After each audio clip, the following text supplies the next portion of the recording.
Damn, this may be the lightest running shoes ever on the market right now. But I'm open for debate.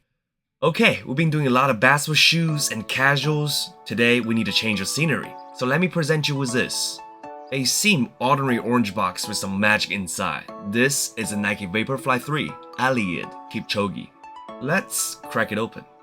Oh my god, I can't believe how lightweight this shoe is in my hand, clocking at merely over 200 grams each. For your comparison, remember the Jordan 38 we did in our last episode? This pair, I mean two, is less than the weight of one Jordan 38 shoe. I think you get the picture. What's more important is the signature detail on the shoe as well. This shoe belongs to EK's Umoja pack, where Umoja means unity in Kipchoge's native Swahili.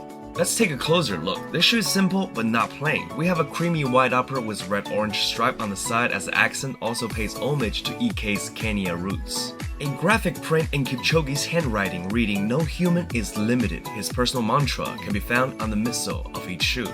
Looking at the midsole, we have a full-length Zoom X foam with medium stack height, perfectly designed for any tempo runs and beyond. We even have a little carved out window on the side to give you a little peek on the carbon fiber fly plate for that stiff and propulsive feel. At the bottom, I love the huge Nike swoosh design and the new waffle outsole pattern with perforations which saves weight and delivers solid traction in any condition. Interesting enough, they even printed out the weight of some of the components of the shoe to show you how it's done. Alright, enough talking, let's put them on feet for that heat check.